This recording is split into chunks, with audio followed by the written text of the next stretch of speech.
Cámaras, acción. Buenas tardes. Vamos a tener la sesión hoy día correspondiente a fines y objeto del derecho constitucional. Como les indicaba, el derecho constitucional tiene como estudio un fin y un objeto. Por ello es que vamos hoy día a iniciar de esta manera cuáles los fines del derecho constitucional. Cuando hablamos del objeto, siempre vamos a tener en consideración que el objeto del derecho constitucional es el encuadramiento de los fenómenos jurídicos. Pero, ¿qué es el encuadramiento? ¿Qué entendemos por encuadramiento de un fenómeno jurídico? Cuando estamos hablando de un encuadramiento del fenómeno jurídico, estamos relacionando a hechos trascendentales jurídicamente que ha sucedido en el campo de una sociedad. Bien, cuando hablamos de sociedad, esta sociedad ha sufrido una transformación. Y esa transformación que ha sufrido se llama fenómeno. Fenómeno jurídico. Una transformación que ha sufrido en el campo jurídico. Y como les explicaba ya anteriormente, también en otras secciones, acá vamos a poner el ejemplo de la transformación de un fenómeno político que ha surgido como consecuencia de un fenómeno jurídico. Pero primero vamos al fenómeno jurídico. El fenómeno jurídico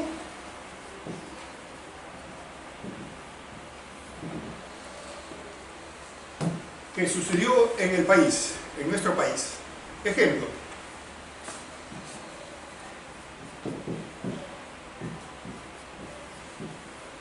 ¿Es un fenómeno jurídico de la Constitución de 1993?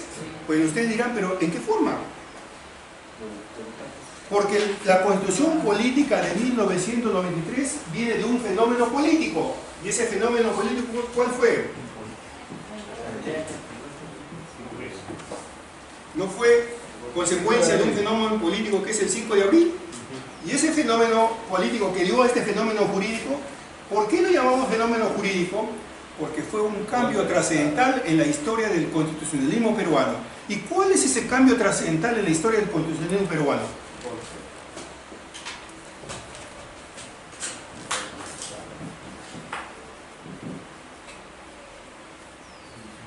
De la bicameralidad a la no se convirtió el Congreso en que era bicameral hasta la Constitución de 1979, se convierte pues con la Constitución de 1993 a la unicameralidad. Es un fenómeno jurídico muy importante, ¿eh? Otro cambio también trascendental en esta Constitución que da lugar al fenómeno jurídico es en la Constitución de 19, a comparación de la 7.9 con la 9.3.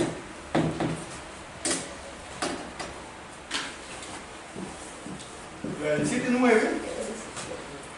la del 9.3.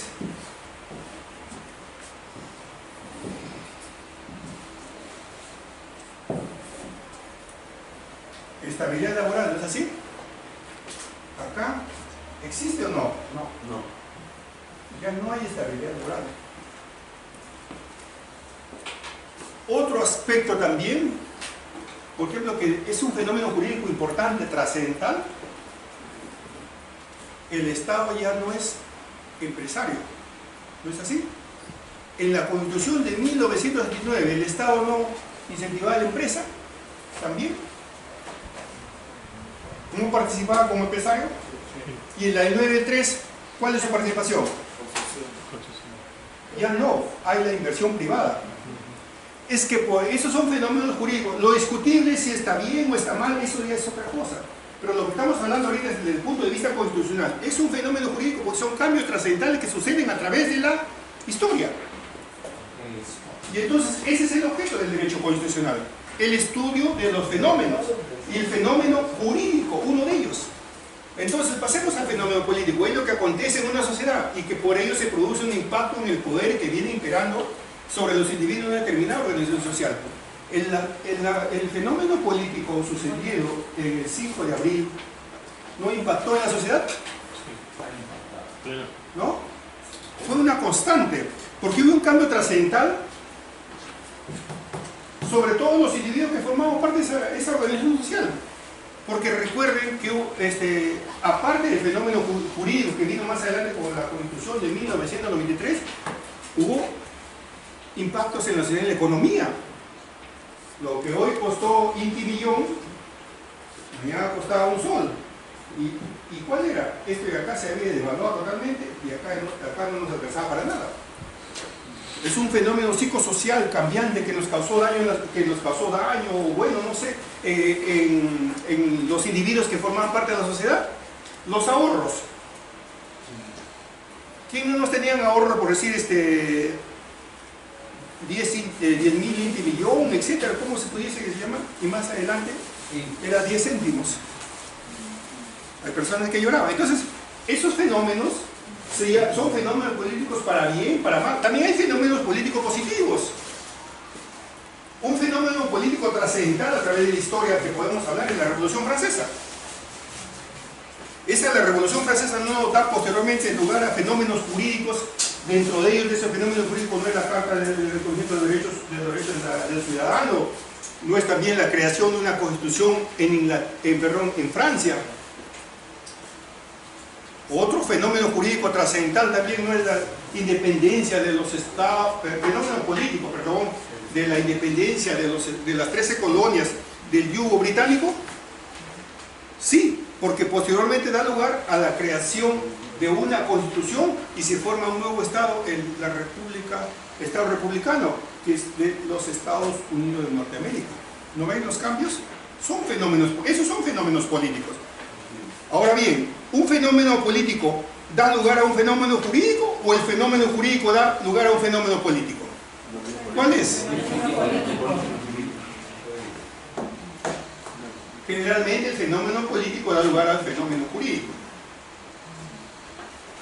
Es casi un poco difícil que el fenómeno jurídico dé lugar al fenómeno político, que podría ser, pero no.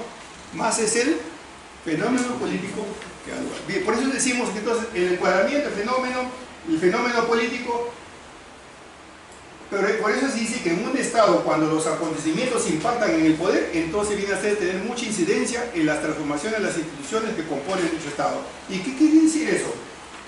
Todo acontecimiento causado por un fenómeno político va a impactar en el poder también, pues. ¿O no? Sí. ¿Por qué? Ese fenómeno político que sucedió a consecuencia del autogolpe del 5 de abril, ¿no impactó también en el poder? ¿Qué poder cayó? Poder político. No, el poder legislativo. ¿No es así? ¿Y no fue intervenido también el poder judicial? Con la reforma. ¿Reforma del poder judicial no se llamó? Entonces, ¿impactó en el poder? Sí, un poder se apoderó de los otros poderes. Por eso es que se cumple, pues entonces, el fenómeno político. O también da el caso que en otros países pudiera ser que el poder legislativo se haya apropiado del ejecutivo y del judicial. También sucede. Esa es la consecuencia del fenómeno. Entonces ya tienen idea de qué es el fenómeno político, ¿no? ¿O no? ¿Qué es entonces un fenómeno? Es el hecho que acontece en un grupo social y que produce un impacto en el poder. El hecho que acontece en un grupo social y que produce impacto en el poder y que impera eso sobre los individuos de una determinada, y que que esos impactos también vienen a rociar a todos los individuos y a todos nos va a afectar. Esto nos afectó a todos, ¿no? Directa o indirectamente, ¿o no? Los que tuvimos, sí, igual. Por eso se dice que los acontecimientos también impactan en el poder. Hasta ahí está claro la explicación del fenómeno jurídico. Pero bien, entonces, las instituciones que conforman el Estado por el orden jurídico están... ¿Las instituciones de un Estado están reguladas por un orden jurídico? Sí. Decimos que una institución de un Estado sí está regulada por un orden jurídico, porque si vamos nosotros a la Carta Fundamental de 1993, nos va a decir claramente que cada institución está debidamente normada. Y pongo como ejemplo el Poder Judicial.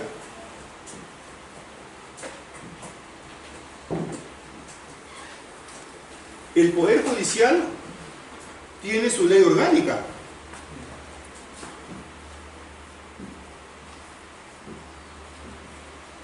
Pero también a su vez está en la Constitución Política.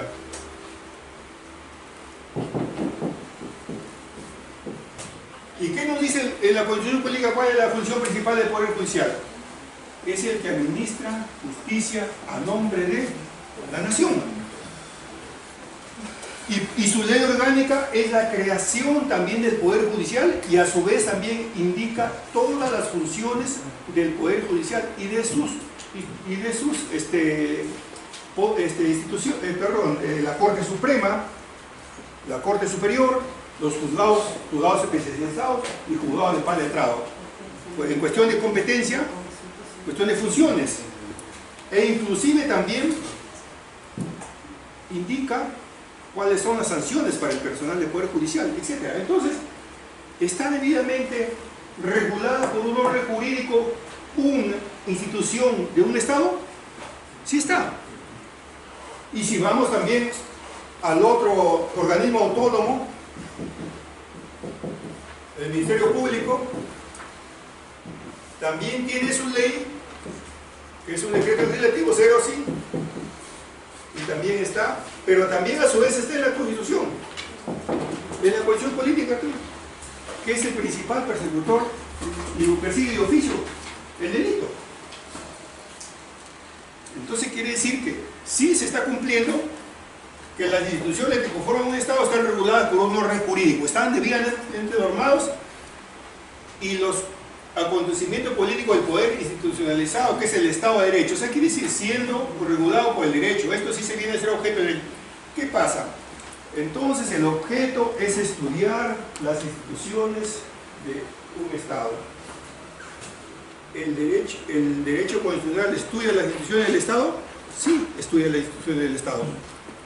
Tal es así, por ejemplo, que ustedes en el cuarto ciclo van a estudiar todas las instituciones del Estado, normalmente, Poder Judicial, el Ministerio Público, Defensoría del Pueblo,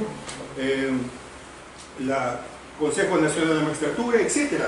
Y también van a estudiar la Constitución Política, los derechos fundamentales, que es importante, y las constituciones políticas, las 12 constituciones políticas y el estatuto provisorio que tuvo nuestro país. Eso se indica en el cuarto ciclo. Entonces, ¿cuál es el objeto en sí del derecho? Pues, ¿no es el estudio del mismo Estado y sus instituciones? ¿Es el orden jurídico que se lleva? Ese es el estudio del derecho constitucional.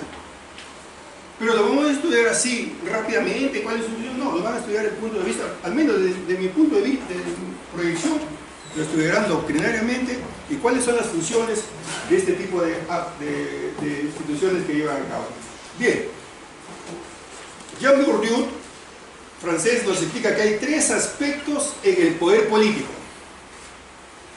que dan lugar al objeto del estudio del derecho constitucional, que es un fenómeno jurídico, ya que es igual a la fuerza de una idea. Ya les expliqué el fenómeno jurídico. Y saben, ya distinguir el fenómeno jurídico. ¿Qué es un fenómeno jurídico? Es algo trascendental que se realiza o que se produce en el Estado desde el punto de vista del derecho. El ejemplo más clásico que les he puesto es en nuestro país la Constitución de 1993, que hay reformas diferentes a la Constitución de 1979, como el caso de la estabilidad laboral, que ya no se ve en la Constitución del 93, ¿no es así? La del 79 es la que protegía al trabajador, la del 93 no es que lo desproteja, sino solamente el Estado está como un mero observador, que se dé cumplimiento por parte de las instituciones quienes son los empleadores, por decir. También está la libre competencia. Ya no es que el Estado, en la del 79, por ejemplo, ¿cuál era? El Estado era también participante e inclusive era a su vez empresario, pero dio lugar o dio resultado que el Estado sea bueno, el Estado sea empresario? Uno de los ejemplos, el Natru, ¿recuerdan? ¿En qué termina el Natru? En el cementerio de carros no buses. Ese es el problema, que el Estado se llegó a una determinación que no era buen administrador. Hay muchos aspectos, corrupción, burocracia, etc. Por eso es que el Estado aparentemente se puso a la par con los demás países del mundo, en que el Estado solamente es un mero regulador y observador que se dé cumplimiento a las leyes existentes. Y una de esas leyes existentes es lo que está en la Constitución y las demás leyes. Porque ustedes ya deben distinguir cuál es la ley de leyes de un país. ¿Cuál es? Es la Constitución política. Todas las demás leyes están subordinadas a la Constitución, que lo vamos a ver más adelante ese tema también. Bien, el otro punto es un fenómeno psicosocial en que nace la conciencia social, está destinado a conducir con seguridad al grupo humano hacia la consecución del bien común. Cuando hablamos del fenómeno psicosocial, son los cambios trascendentales, pero que generan problemas, que generan psicosociales en los individuos de la persona, pues. Todos los cambios trascendentales que ha habido en la Constitución peruana de 1993 y las demás constituciones también antiguas, por ejemplo, la del 7-9 fue una novedad para su época. ¿Por qué? Porque también estaba rigiendo la de 1933. En aquel entonces también se decía que había 4 poderes del Estado: poder ejecutivo, poder legislativo, poder judicial y poder electoral. Viene la del 7-9 y se adecua llevando a la doctrina de Montesquieu de los 3 poderes del Estado, y solamente dice ahí ejecutivo, legislativo y judicial. Pero ojo, el Perú se pone a la par también en el derecho constitucional, crea el Tribunal de Garantías Constitucionales. Otra cosa más, le da autonomía constitucional al Ministerio Público. Antes de la Constitución del 79, la Fiscalía existía, pero ¿saben de quién dependía? Del Poder Judicial. Entonces, ¿cómo el fiscal puede ser autónomo si estaba sometido al Poder Judicial? Eso era.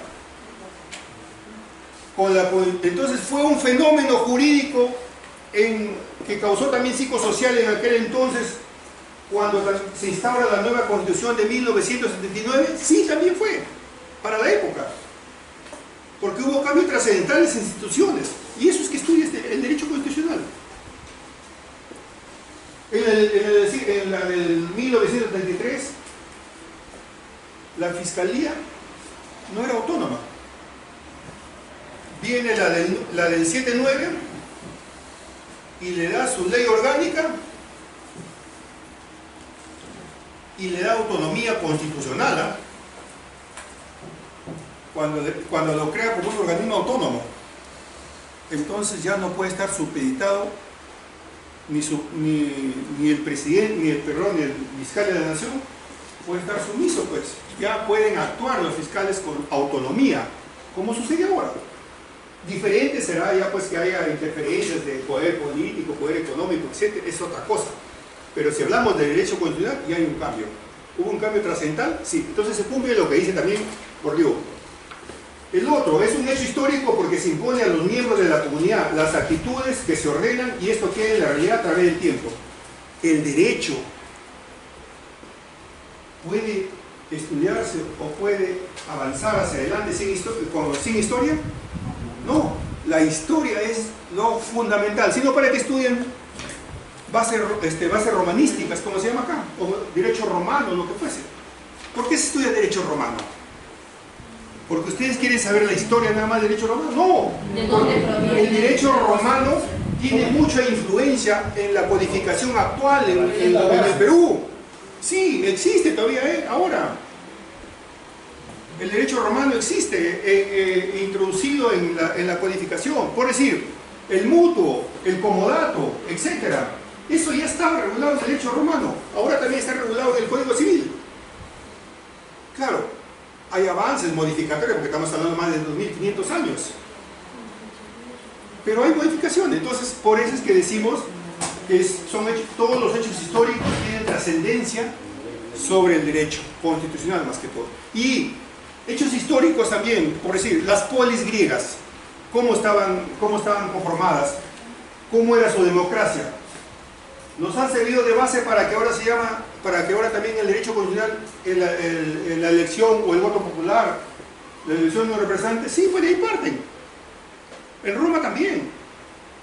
Roma también tenía su forma de Estado, su Senado. Cuando acordaba cuando por decir autorizaba para que las legiones vayan a la guerra. Ahora no se autoriza también por el Congreso para invadir otro país o para entrar, para que el Perú también, por decir, en el caso de conflicto externo, también entre en la guerra. ¿Quién autoriza? ¿El presidente de la República o el Congreso? Es el Congreso. ¿Ven cómo se puede? Entonces, la historia sí tiene relación con lo que estudiamos. Eso es así. Entonces, lo que nos dice Bourdieu, sí va cumpliéndose. O sea, no es invento tampoco ya del docente ni nadie.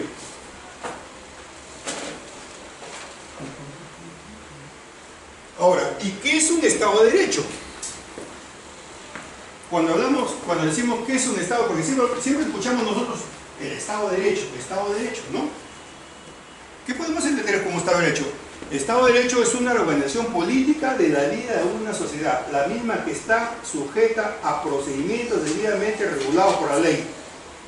Organización política, necesariamente, o sea, solamente el Estado de Derecho es una organización política, ¿o falta algo?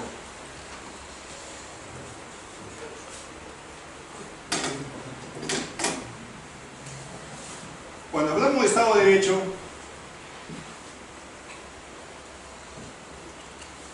decimos que es una organización política, ¿no es así? Pero ¿es suficiente que sea una organización política para que sea Estado de Derecho? ¿O falta algo? Tiene que estar regulado con la sociedad y promulgada por la ley. Tiene que tener regulamiento de ley o normatividad jurídica. ¿Por qué? Porque si no, no se llamaría Estado de Derecho, pues por eso se llama Estado de Derecho, porque está debidamente regulado por la ley. Entonces, un Estado de Derecho es una organización política debidamente regulada por la ley. Es lo que dice acá. Aquí los actos del Estado tienen un límite fijados en un marco jurídico al amparo del principio de legalidad y el respeto a los derechos fundamentales. ¿Y por qué decimos el principio de legalidad?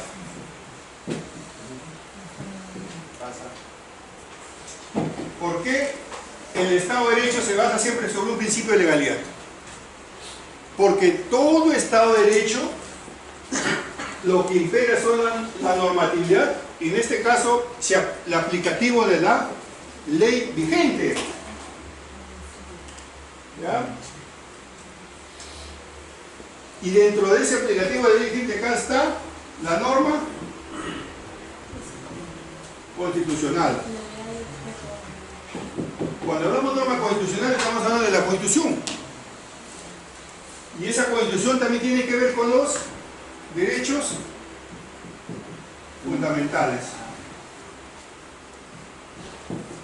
Entonces, estamos yendo, sí, al amparo del principio de legalidad. El marco jurídico que enmarca, que tiene ese Estado, se basa sobre un principio de legalidad, sobre lo que es la ley, sobre el cumplimiento de la ley estricto y también el respeto a los derechos fundamentales.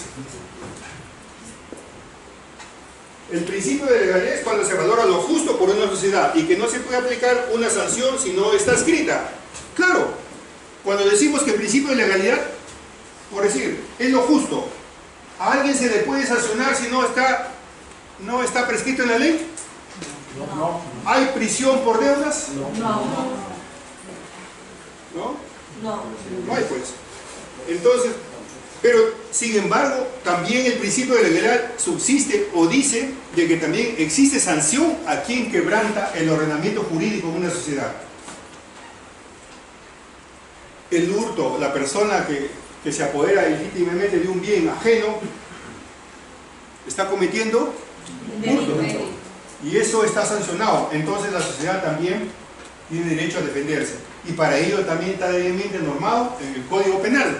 Entonces, ¿nos basamos en un principio de legalidad? Sí, porque ese principio legal está debidamente prescrito y por lo tanto esa persona debe ser sancionada. Ese principio de legalidad es la explicación más simple que se les puede dar. ¿No es una falta eso, profesor?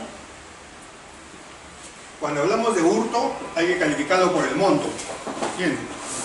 Si de repente la persona que sustrae un bien, por decir, sustrae 100 soles, así en forma simple, estamos cometiendo una falta. Pero sin embargo, si una persona te sustrae su celular que vale más de 2.000 soles, o una estafa en todo caso. Ese es diferente, es otro tipo de delito, el estafa. Estamos hablando de hurto simple, hurto agravado.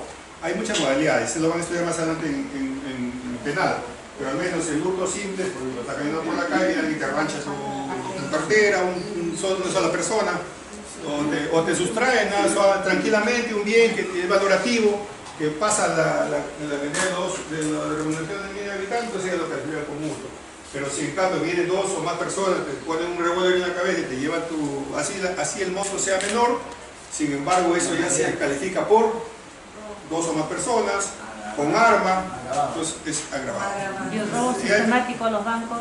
Bueno, es otro aspecto también que se va a buscar, pero entremos en el campo penal, ya pues estamos entrando en el campo penal. Ya, entonces, bien, ya indicamos entonces el fenómeno jurídico, el fenómeno político, ¿ya? ¿De qué puede entonces producirse? Y ahora rápidamente vamos a ver la evolución histórica del Estado de Derecho. Esto, tomen siempre nota, no sé por qué les digo. Entonces, cuando hablamos, ¿cómo era el Estado de Derecho de la concesión imperial romana? Cuando se instaura el Bajo Imperio, estamos hablando de 285 a 305 a.C. con Cayo Valerio Aurelio Diocleciano, estamos hablando ya en el Imperio. Recuerden que Roma tuvo 3 fases: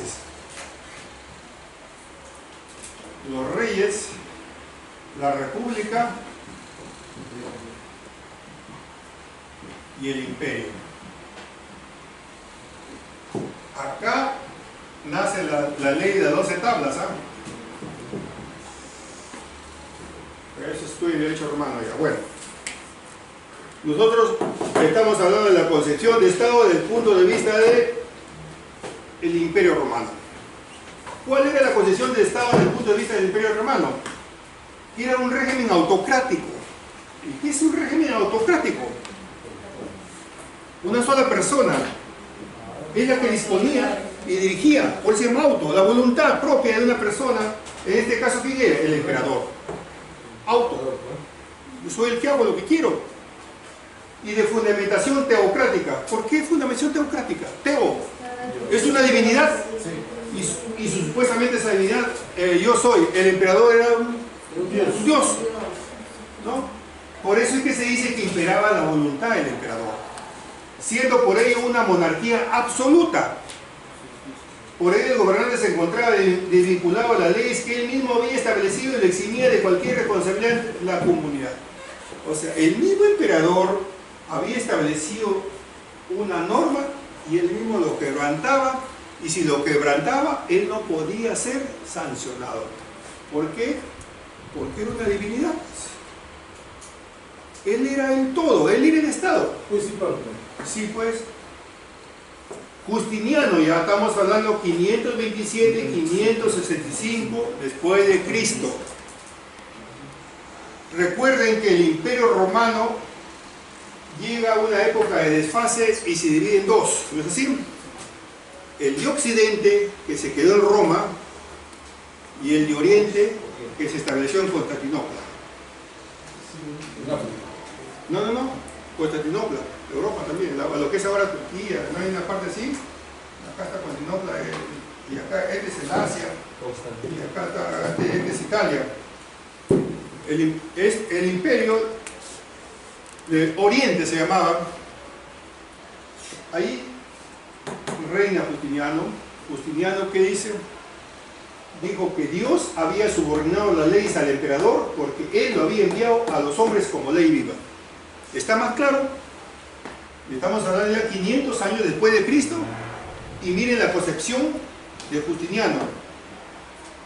A pesar que Justiniano ya estaba en el Imperio Oriental. O sea, continuamos con la idea todavía de que el emperador era el único, por lo tanto, él era el Estado, él podía disponer, quebrantar o crear leyes. Así como también él podía matar o perdonar vidas. Entonces, esa era la concepción. Ese era el Estado. Por eso, el Estado de la concepción imperial romana. Miren lo trascendente que es el cambio. Pasamos a la otra etapa. La concepción cristiana. Hay un viraje, hay un cambio, porque nacen estudiosos, como decir, estudiosos, politólogos, pero que tenían la formación religiosa, con el planteamiento de San Agustín de Hipona, 354, 430, pero el que más importa es el de acá, Santo Tomás de Aquino, 1225 a 1274. Estos teólogos, porque su perfil, su estudio, su sabiduría era sobre la teología, plantean una vinculación del poder estatal con una referencia ajena a la voluntad del gobernante.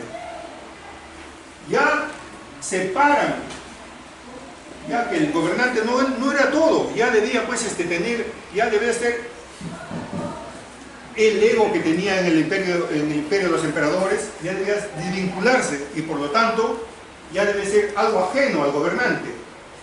¿Qué nos daban a entender? Que debía haber participación externa. ¿Y quiénes eran los externos? La sociedad. Ya van teniendo una concepción diferente. San Agustín, por ejemplo, en su libro Ciudad de Dios, consigna que la designación de un gobernante no es suficiente para legitimar el poder. O sea, no basta con nosotros ponerlos en el poder para que haga lo que quiera, sino que durante su gobernación, durante su gobernabilidad, tiene también que haber participación popular. San Isidro de Sevilla, en su libro Índice de Reglas, que el príncipe gobierna a condición de administrar a su pueblo conforme a la justicia. Ya se acerca mucho más a un Estado de Derecho.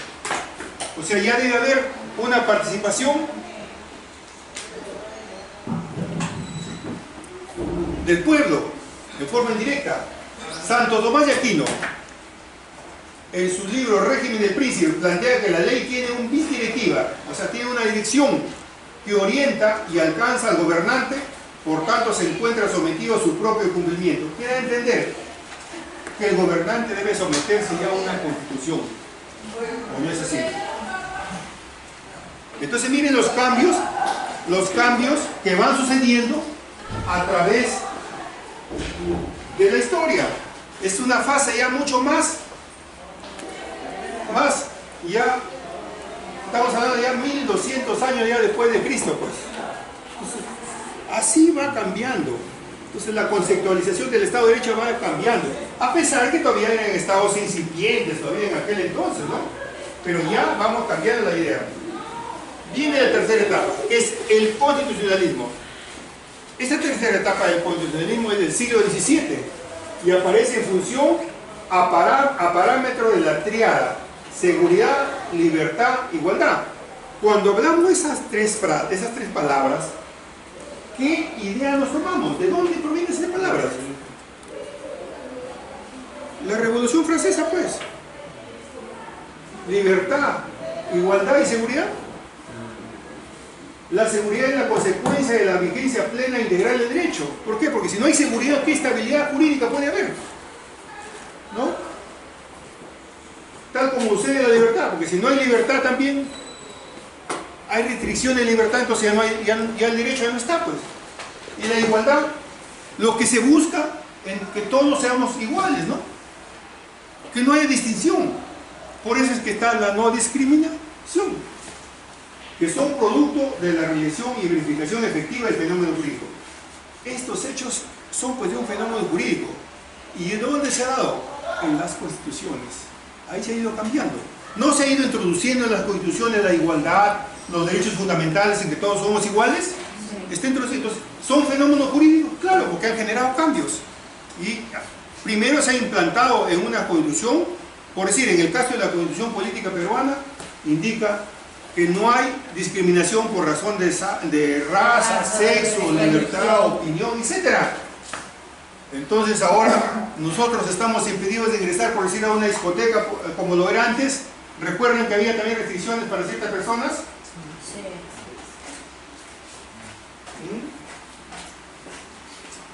Eso es lo que ustedes entonces ven. Aquí el Estado se encuentra, pero sí, el Estado siempre tiene una limitación con el fin de dar seguridad a los hombres y de proteger la libertad y derechos individuales. ¿Y por qué el Estado tiene una limitación? Porque sí, pues, es que el poder que se le da al Estado también debe estar limitado. Porque ¿qué pasaría si le damos el poder nosotros al gobernante de turno y eso no estuviera limitado? Se extralimitaría, ¿no es así? Uno de los ejemplos es, por decir, en la reforma constitucional. El artículo 200 de la Constitución indica de que sí se puede hacer reformas constitucionales, pero reformar la Constitución es fácil. No, porque hay dos legislaturas extraordinarias, por la mayoría de los integrantes del Congreso. O sea, ese es una especie de límite. Porque ¿qué pasaría si, por ejemplo, ahorita el grupo de poder que se encuentra de turno en el legislativo tiene la mayoría y van a modificar a su antojo la Constitución? Ya no habría límites. Menos mal que existe ese artículo que lo limita. Por eso es que no pueden hacer lo que quieren. Por eso se dice que en un Estado de Derecho también hay límites. La propia Constitución se defiende. Y ese es el estudio de Derecho Constitucional, pues. Así se estudia el Derecho Constitucional. La noción del constitucionalismo cobra plena concreción durante la lucha entre el Parlamento y la Corona Británica, en manos de Jacobo II, que aceptará la Declaración de Derechos de 1689. O sea, son visualizaciones antecedentes del nacimiento del constitucionalismo. En Inglaterra ya hay una lucha entre el Parlamento y la Corona Británica. ¿Y por qué esa lucha en aquel entonces entre el Parlamento y la Corona?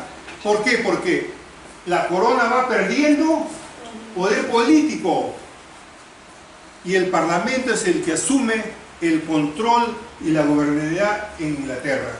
Y tal es así, pues, ahora ¿quién dirige las políticas internas y externas de Inglaterra? Es el primer ministro. El primer ministro gobierna con el Parlamento. A diferencia es un Estado parlamentarista, que lo vamos a estudiar también más adelante. En España. España es semi-parlamentaria. En España no. También hay primer ministro, pero es... ¿Pero quién gobierna ahí? Primer ministro también. También gobierna. Ah. Francia también tiene semi-parlamentarista. Alemania. ¿Quién es? ¿No es el primer ministro? Israel. Son otro tipo de gobiernos. En cambio, los países republicanos son presidencialistas. El Perú, ¿quién personifica a la nación? El presidente de la República. ¿Y quién representa a la nación a nivel internacional? Es el presidente de la República. Canadá, por ejemplo, ayer que hemos visto al primer ministro, es el que representa. En Canadá también tiene otro sistema parlamentarista. Han visto que el primer ministro es el que actúa en todo. Es diferente. No es como, eso lo vamos a estudiar nosotros de aquí a unas 5 o 6 sesiones más. Vamos a estudiar también los sistemas de gobierno, ¿ya? Pero para no ver, entonces vemos cómo el constitucionalismo va naciendo. Aparece de fenómenos políticos, de hechos sociales. ¿Y cuál es el fin, cuál es la finalidad del derecho constitucional?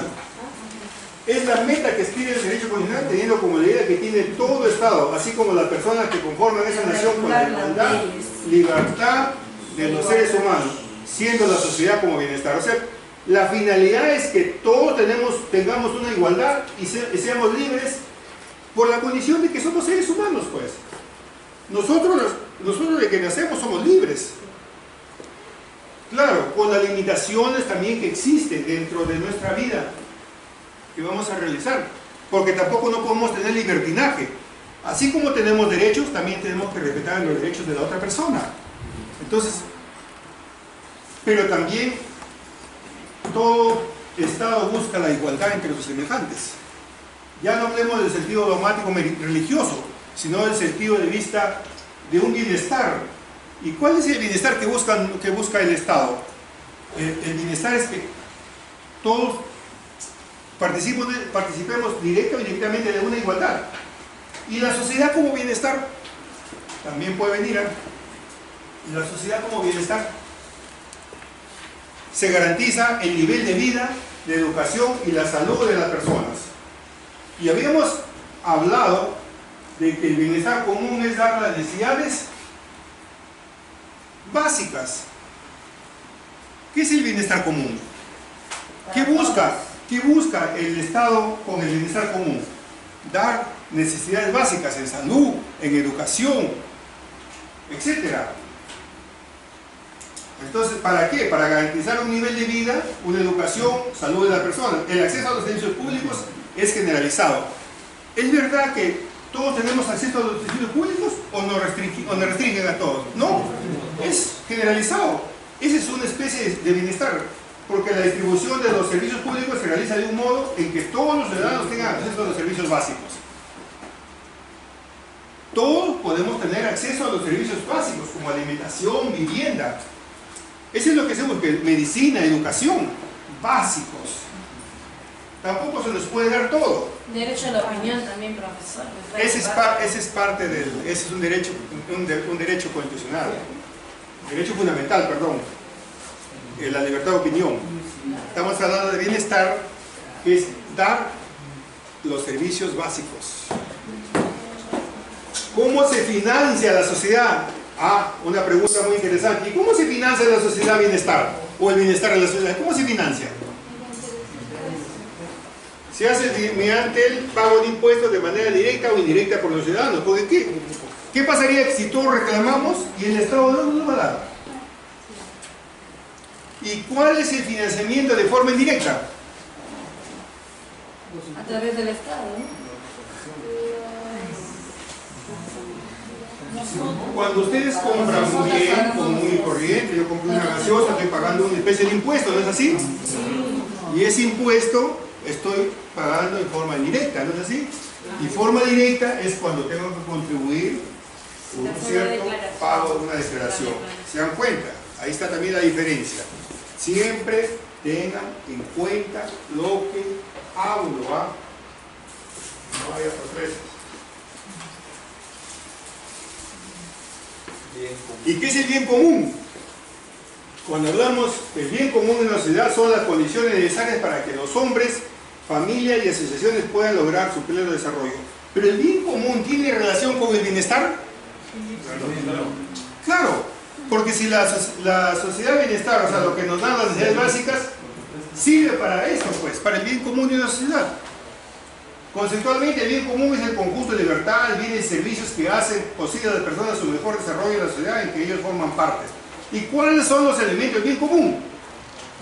Ah, los bienes de todas las clases. Se incluyen los bienes materiales como la industrial, agrícola, comercial, cultura que tiene las artes, la lengua, tradiciones, el derecho a las morales, la verdad, justicia, paz, libertad, uno. O sea, todo esto también forma parte del bien común. Por decir, el arte forma parte del bien común, claro, porque también hay personas, a todos nos gusta a veces el arte, y también tenemos derecho a tener acceso al arte. Escuchar una música clásica. El Estado también tenemos. Claro, por eso que el Estado debe propiciar sus museos, sus lugares arqueológicos, proporcionar para que los ciudadanos, para que los escolares, estudiantes, vayan, tomen nota, vean la cultura que tenemos. Es una especie de arte. La lengua, el aprender idiomas, el estudiar nuestro idioma, el quechua, las tradiciones, todo lo que tienen los pueblos, de la serranía, de la selva, el derecho, la moral como la verdad, es incentivar el estudio del derecho, incentivar el comportamiento ético en el ciudadano y en el estudiante, sino porque se estudia a veces ética en las carreras. Es de esa manera, pues. Buscando también justicia, paz, libertad, solidaridad. Y acá tenemos elementos del bien común. Bienes de todas las clases, distribución justa de los bienes, de estos bienes, condiciones sociales y externas, o sea que el Estado busque propiciar las necesidades básicas, adecuada organización social. Cuando hablamos de una adecuada organización social, el Estado pues tiene que buscar que la sociedad se organice ordenadamente, no haya desorden. Y el Estado nomás en sí, en su conjunto, estamos hablando del gobierno regional, del gobierno locales. Por decir, el gobierno municipal, ¿qué es lo que tiene que hacer? Es zonificar, a veces no autorizar ciertas viviendas a orillas del río, donde sabe que posteriormente con unos huecos se lo puede llevar. Es su trabajo. Entonces está cumpliendo una adecuada organización social, lo está reglamentando y ubicando en los lugares adecuados. Pero ¿qué sucede? A veces por populismo o porque un grupo de personas toman parte de una ribera, cerca de la ribera de un río, 5, 10, 20 años no pasa nada y viene un año y se lo lleva todo. ¿Hay una adecuada organización social? Está propiciando. Ese es uno de los ejemplos. Hay muchas formas de ejemplos. Entonces, por eso vemos que todo eso forma parte del estudio del derecho constitucional. ¿Bien? Eso es importante.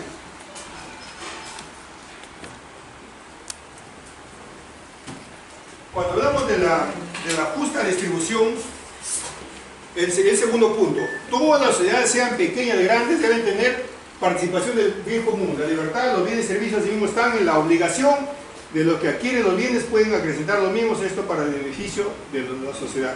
Quiere decir que todas las sociedades tiene que haber una justa distribución de los bienes. ¿Por parte de quién? Del Estado. Y esas sociedades, cuando reciben también esos bienes, también tienen que acrecentarlo. Un ejemplo, ¿en qué forma ustedes acrecentarían un bien o un bien común o una parte que les dé el Estado? Por decir, en educación. En la primaria es gratuita, ¿no es así? Salvo que por forma de algunos ya lo hagan en centros educativos particulares, eso ya escapa del Estado. Pero ¿cuál es su labor de ustedes como padres? Como hermanos mayores de repente, como tienen menores. ¿No es que ese niño continúe? O dicen, solamente me dio el Estado a la primaria gratuita, ahí lo dejo. Ustedes ya ponen su grano de arena y continúan. Y no solamente eso, sino también continúan ustedes mismos estudiando. Ustedes pueden ser profesionales, tienen otra carrera, tienen técnica, profesional, lo que fuese. Pero se van a quedar ahí.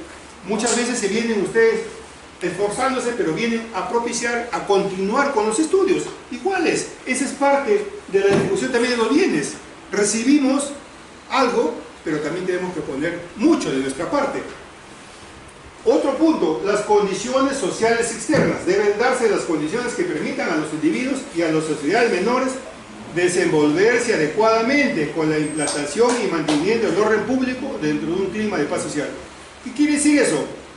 Que también debe haber lugares propicios y estables de seguridad, de tranquilidad, para que el ciudadano pueda desenvolverse normalmente en su ritmo diario de vida. ¿Qué pasaría si no hay estabilidad? ¿Qué pasaría si hay inseguridad constante, terrible? Va a haber un desenvolvimiento normal en el individuo. Lo que está pasando allá en otros países, en Brasil, por decir, hay países donde se persiguen antes de salir, en Río de Janeiro, porque no sabe si van a regresar en la noche o en la tarde. Así está sucediendo. Entonces, lo que se busca es tranquilidad para poder vivir. Adecuada organización social. Debe existir el ordenamiento jurídico que sirve de apoyo externo, ordenamiento económico que es la base material del bien común. Debe existir una normatividad justa, adecuada. Y nosotros tenemos, sí, pues lo tenemos en la Constitución Política. De ahí da lugar a todas las demás leyes. Pero también debe haber un ordenamiento económico. O sea, no debe haber botarse el dinero así.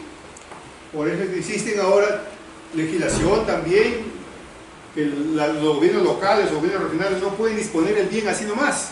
Han buscado otra forma ya para corrupción, pero ese ya es otro tipo de estudio. Entonces, el sistema educativo como garantía interna del bien común y el orden político como responsabilidad del Estado. Es importante el sistema educativo. Si el sistema educativo no está regulado, si el sistema educativo no forma parte de unas políticas, de un Estado, estamos mal. Porque ¿cuál es la base fundamental para que ese Estado progrese a través del tiempo? ¿No es la educación? Si no nos educamos adecuadamente, no nos formamos adecuadamente, no tenemos los docentes adecuados, entonces ¿qué podemos pedir? Pues para el futuro. Igual también en derecho. Si no se forman bien, no le forman bien, ya no va a ser derecho, sino va a ser torcido. Es así, es la realidad. Al final, si uno salga de profesional, va a tener que consultar a otro profesional para poder solucionar de repente un problema. Sucede. Eso no evita de que también que uno no consulte o hasta pague también, porque así es que todo cuesta. ¿Ven? Hay cambios, son estudios de derecho constitucional.